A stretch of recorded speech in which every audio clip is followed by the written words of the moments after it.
అహ్మదాబాద్ విమాన ప్రమాదంపై వివిధ సంస్థల దర్యాప్తు కొనసాగుతోంది. ప్రమాదం జరిగిన స్థలం నుంచి బ్లాక్ బాక్స్ ను స్వాధీనం చేసుకున్నారు అధికారులు. డిజిటల్ వీడియో రికార్డును పరిశీలిస్తున్నారు ఫోరెన్సిక్ టీం. ఎన్ఐఏ టీం ఘటనా స్థలాన్ని పరిశీలించింది. ఇక డిఎన్ఏల ఆధారంగా మృతదేహాలను గుర్తిస్తున్నామన్నారు అధికారులు.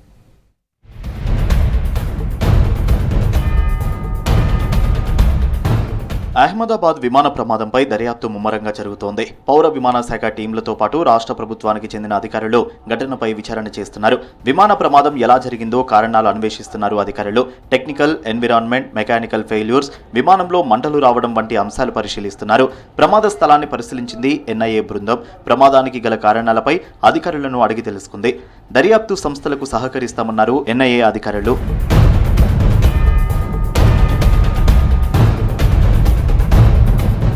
అహ్మదాబాద్ విమాన ప్రమాద ఘటనలో బ్లాక్ బాక్స్ దొరికింది. బీజే మెడికల్ కాలేజీ భవనం పైకప్పు నుంచి బ్లాక్ బాక్స్ స్వాధీనం చేసుకున్నారు air craft accident investigation bureau అధికారులు.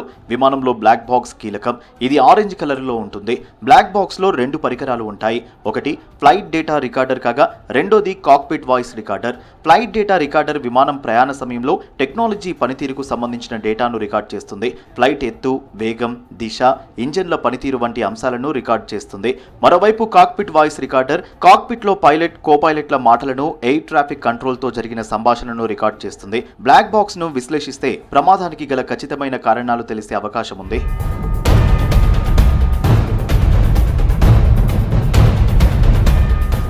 విమాన ప్రమాదం జరిగిన స్థలం నుంచి డిజిటల్ వీడియో రికార్డర్ను స్వాధీనం చేసుకున్నారు గుజరాత్ ఏటీఎస్ అధికారులు. దీన్ని ఫోరెన్సిక్ సైన్స్ ల్యాబొరేటరీకి పంపించారు. డీవీఆర్ను డీకోడ్ చేస్తే ప్రమాదానికి సంబంధించిన కీలక సమాచారం తెలిసే అవకాశం ఉందన్నారు అధికారులు. ये डीवीआर है। डीवीआर अंदर का मैच का नहीं, वो देखना पड़ेगा कौन सा है। नहीं, वो मलबे में से निकला है। Please please. అహ్మదాబాద్ విమాన ప్రమాదంతో బీజే కాలేజీ మెడికల్ స్టూడెంట్లు భయభ్రాంతులకు గురయ్యారు. హాస్టల్ నుంచి లగేజీతో స్వస్థలాలకు వెళ్లారు. అహ్మదాబాద్ నుంచి లండన్ బయలుదేరిన విమానం నిన్న బీజే మెడికల్ కాలేజీ హాస్టల్పై కూలింది. దీంతో 20 మందికి పైగా చనిపోయారు. మరికొందరు గాయపడ్డారు. మంటలు చిమ్ముకుంటూ విమానం కూలడంతో హాస్టల్ భవనం ధ్వంసమైంది. దీంతో హాస్టల్ ఖాళీ చేశారు విద్యార్థులు.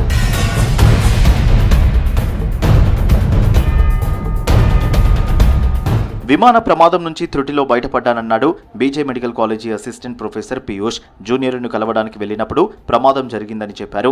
పెద్ద శబ్దంతో విమానం కూలిపోయిందన్నాడు. పెద్ద ఎత్తున మంటలు చెలరేగాయని చెప్పాడు. తాను 2వ ఫ్లోర్ నుంచి కిందకు దూకి ప్రాణాలతో బయటపడ్డానన్నాడు పీయూష్. एंड उसके बाद मैं सीढ़ियों से उतरा तो पूरा मतलब सफोकेशन में ही था सब कुछ.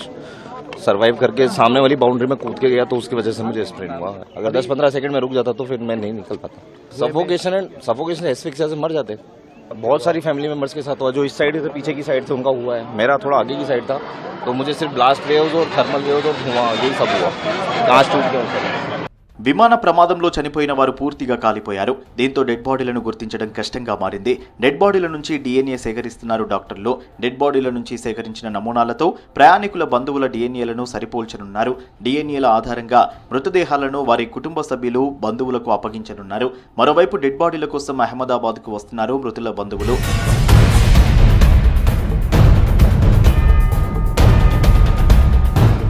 అహ్మదాబాద్లో ఫ్లైట్ క్రాష్ స్పాట్ను పరిశీలించారు air India MD and CEO Campbell Wilson. బాధితుల కుటుంబాలకు అన్ని విధాలుగా అండగా ఉంటామన్నారు.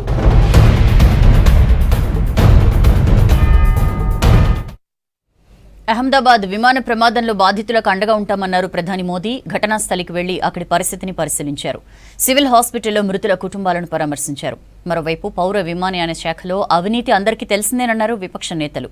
విమాన ప్రమాదంపై సమగ్ర దర్యాప్తు జరపాలని డిమాండ్ చేశారు.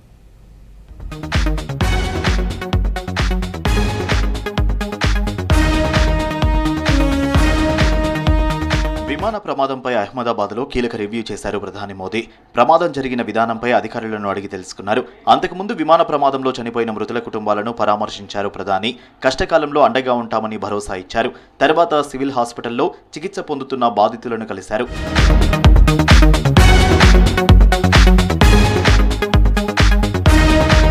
విమాన ప్రమాదంలో ప్రాణాలతో బయటపడ్డ రమేష్ను పరామర్శించారు మోదీ. ప్రమాదం నుంచి ఎలా బయటపడ్డాడో అడిగి తెలుసుకున్నారు. మెరుగైన వైద్యం అందించాలని అధికారులను ఆదేశించారు. ఆ తర్వాత విమాన ప్రమాద స్థలాన్ని పరిశీలించారు ప్రధాని. నిన్నటి విమాన ఘటనలో కూలిన మెడికల్ కాలేజీ బిల్డింగ్ను పరిశీలించారు.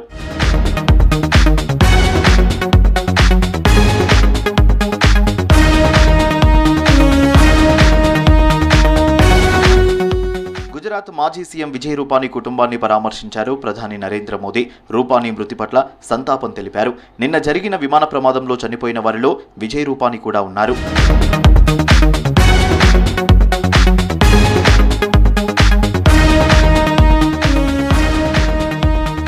అహ్మదాబాద్ ఫ్లైట్ క్రాష్ పై అమిత్ షా ప్రకటన సరిగా లేదన్నారు కాంగ్రెస్ సీనియర్ నేత జైరాం రమేష్. యాక్సిడెంట్లను ఎవ్వరూ ఆపలేరని మాట్లాడడం అభ్యంతరకరమన్నారు.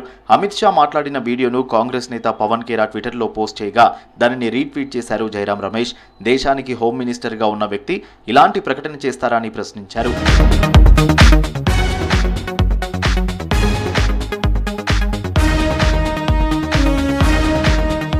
అహ్మదాబాద్ ప్రమాదం జరిగిన తీరు ఆందోళన కలిగిస్తోందన్నారు కాంగ్రెస్ ఎంపీ ప్రమోద్ తివారీ. విమానం ఎగిరిన 30 సెకండ్లలోనే కూలిపోయిందని చెప్పారు. ఎంతో మంది చనిపోయారన్నారు. విమాన ప్రమాదంపై టెక్నికల్ కమిటీతో అన్ని కోణాల్లో దర్యాప్తు చేయాలన్నారు ప్రమోద్ తివారీ. हृदय विदारक है अहमदाबाद से लंदन जाने वाली एयर इंडिया की फ्लाइट 171 का जिस तरह दुर्घटना हुई है वो चिंता का विषय है. मुझे बहुत पीड़ा है, दुख है और दुख के साथ कहना चाहता हूं हमारे कितने परिवार बिखर गए, हमारे देश आए हुए कितने मेहमान अपने घरों को नहीं लौट पाए. 53 तो ब्रिटिश नागरिक थे, पुर्तगाल के थे, बहुत ही. पर मैं जोर दे के कहना चाहता हूं दुख की इस घड़ी में भी जांच इसकी होनी चाहिए. जिस तरह ये दुर्घटना हुई है वो ढेर सारे सवाल खड़ा कर रहा है. इसकी जांच निष्पक्षता से और खास तौर से टेक्निकल पहलू पर जांच होनी चाहिए. అహ్మదాబాద్ విమాన ప్రమాదంపై హైలెవెల్ కమిటీతో దర్యాప్తు జరిపించాలని కేంద్రాన్ని డిమాండ్ చేశారు సమాజ్వాదీ పార్టీ నేత రాజీవ్ రాయ్. సాంకేతిక లోపమున్న విమానం బయలుదేరడానికి ఎందుకు అనుమతి ఇచ్చారని ప్రశ్నించారు. పౌర విమానయాన శాఖలో ఎలాంటి అవినీతి జరుగుతుందో ప్రమాదంపై సమగ్రంగా దర్యాప్తు జరిపి దీనికి కారణమైన వారిని శిక్షించాలన్నారు Rajiv Roy. Very painful. My whole heart goes out for the victim's family and I offer my deep condolences. May God give them strength to bear this loss. So I want the accountability to be fixed. Whoever is responsible for allowing this kind of aircraft to take off, and that I imagine that passengers who could not bear that from Delhi to Ahmedabad and same aircraft was allowed to fly for London. Somebody has to be accountable. Somebody has to be responsible. Why this first place aircraft was allowed to take off? I urge government to constitute a high-level committee, fix the accountability and punish them exemplarily. Ahmedabad విమాన ఘటనపై సమగ్ర దర్యాప్తు చేయాలని demand చేస్తున్నారు విపక్ష నేతలు. భవిష్యత్తులో ఇలాంటి ఘటనలు జరగకుండా చూడాలంటున్నారు. ఎయిర్ ఇండియాకు డీజీసీఐ కీలక ఆదేశాలు జారీ చేసింది. విమానాల భద్రతపై పర్యవేక్షణ అవసరమని చెప్పింది. ఇంధన పారామీటర్స్ సహా కీలక విషయాలపై అడ్వైజరీ జారీ చేసింది. లోపాలను గుర్తించింది. 15 రోజులుగా నివేదిక ఇవ్వాలని చెప్పింది. అప్పటి వరకు ఎయిర్ ఇండియా కార్యకలాపాలను నిలిపివేస్తున్నట్లు ప్రకటించింది director general of civil aviation.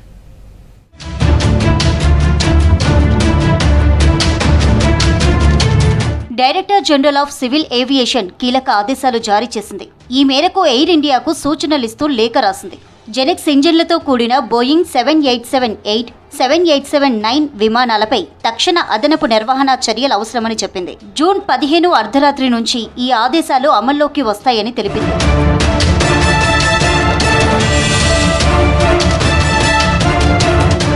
Boeing విమానాల భద్రతపై కీలక ఆదేశాలు జారీ చేసింది డీజీసీఏ. భారతదేశం నుంచి బయలుదేరే విమానాలలో ఎయిర్ ఇండియా ఒకసారి ముందస్తు తనిఖీలు నిర్వహించాలని సూచించింది. ఇంధన పారామీటర్ పర్యవేక్షణ వ్యవస్థలు, క్యాబిన్ ఎయిర్ కంప్రెషర్లు, ఎలక్ట్రానిక్ ఇంజిన్ నియంత్రణ వ్యవస్థలు తప్పనిసరని లేఖలో తెలిపింది.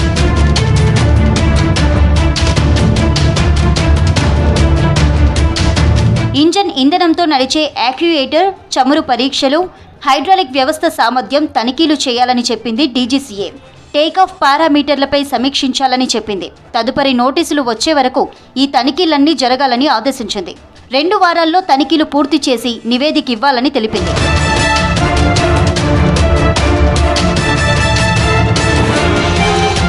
డీజీసీఏ సూచించిన విమానాల్లో టాటా గ్రూప్ యాజమాన్యంలోని ఎయిర్ ఇండియా బోయింగ్ 787-8 విమానాలు 26, బోయింగ్ 787-9 ప్లేన్లు 7 ఉన్నాయి. జెనెక్స్ ఇంజన్లతో కూడిన ఈ విమానాలపై భద్రతా చర్యలు తీసుకోవాలని చెప్పింది డీజీసీఏ.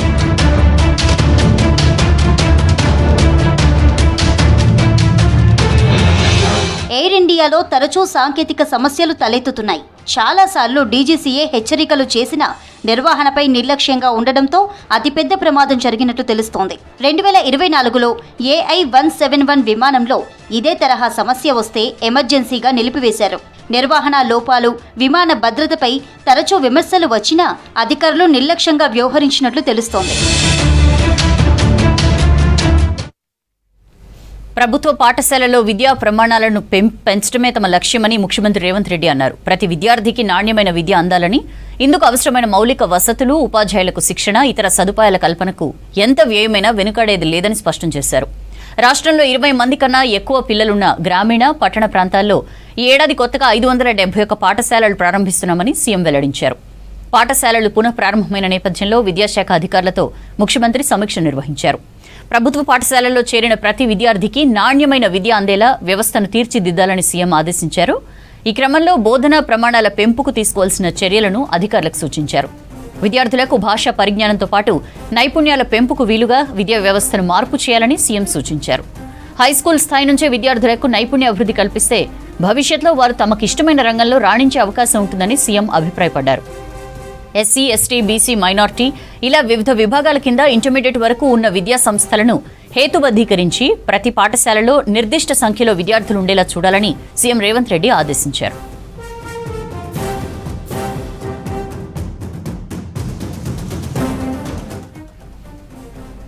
స్కూళ్లలో నాణ్యమైన భోజనం, యూనిఫామ్లు, పాఠ్య పుస్తకాలు అందిస్తుండటంతో పెద్ద సంఖ్యలో విద్యార్థులు గురుకులాల వైపు మొగ్గు చూపుతున్నారని, డే స్కాలర్స్ కూడా ఆ పాఠశాలల్లోనే అవన్నీ అందించే విషయంపై అధ్యయనం చేయాలని అధికారులకు సీఎం సూచించారు. పిల్లలకు కుటుంబం, సమాజం ప్రాధాన్యాన్ని వివరించడంతో పాటు కుటుంబం, సమాజం పట్ల వారి బాధ్యతను తెలియజేసేలా కౌన్సిలింగ్ ఇప్పిస్తే వారు మానసికంగా దృఢంగా తయారవడంతో పాటు బాధ్యతాయుతమైన పౌరులుగా రాణిస్తారని సీఎం అన్నారు.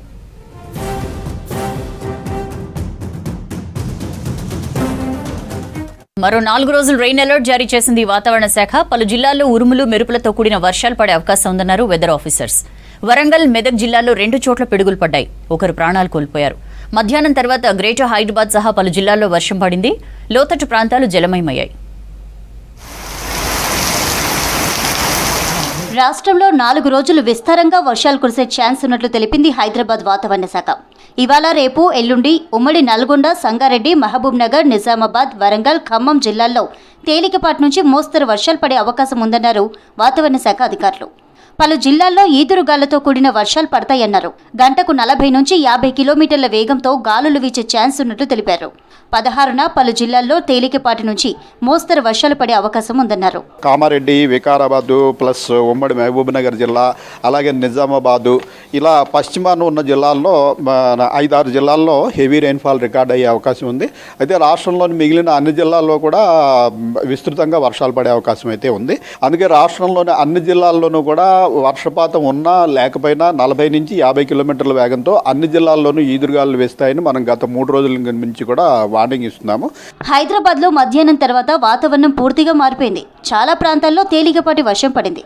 సికింద్రాబాద్, బేగంపేట, పంజాగుట్ట, బంజారాహిల్స్, అమీర్పేట్, బషీర్బాగ్, అబిడ్స్, హిమాయత్ నగర్, కాచిగూడ, కోటితో పాటు పలు ప్రాంతాల్లో ఓ మోస్తరు వర్షం పడింది. ప్రధాన రహదారుల్లో ట్రాఫిక్ అంతరాయం కలిగింది. ప్రధాన చౌరస్తాల్లో వాహనదారులు ఇబ్బందులు పడ్డారు.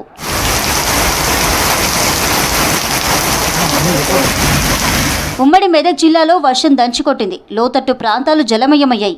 రామయంపేట, నిజాంపేట, దుబ్బాక మండలాల్లో ఉరుములు, మెరుపులతో కూడిన భారీ వర్షం కురిసింది. ప్రధాన రోడ్లన్నీ జలమయమయ్యాయి. రామయంపేట, సిద్దిపేటకు వెళ్లే ప్రధాన రహదారిపై భారీగా వరద నీరు నిలిచింది. దీంతో వాహనదారులు ఇబ్బందులు ఎదుర్కొన్నారు. శివంపేట మండలం గూడూరు శివార్లో పిడుగుపడి సత్యమ్మ అనే మహిళా రైతు మృతి చెందింది. పొలంలో వ్యవసాయ పనులు చేస్తుండగా పిడుగు పడడంతో సత్యమ్మ, శ్రీకాంత్లకు తీవ్ర గాయాలయ్యాయి. సత్యమ్మను నర్సాపూర్ ప్రభుత్వ దవాఖానకు తరలిస్తుండగా మార్గ మధ్యలోనే చనిపోయింది. శ్రీకాంత్కు చికిత్స కొనసాగుతోంది. వరంగల్ జిల్లా ఉర్సుబొడ్రాయి ప్రాంతంలో కొబ్బరి చెట్టుపై పిడుగు పడింది. పిడుగు దాటికి కొబ్బరి చెట్టు కాలిపోయింది. నిన్న రాత్రి హైదరాబాద్తో పాటు పలు జిల్లాల్లో వాన దంచుకొట్టింది. జగిత్యాల జిల్లాలో అత్యధికంగా 8.43 సెంటీమీటర్ల వర్షపాతం రికార్డైంది. రంగారెడ్డి జిల్లాలో 8.38 సెంటీమీటర్లు, యాదాద్రి భువనగిరి జిల్లాలో 6.55 సెంటీమీటర్ల వాన కురిసింది. That's all for now.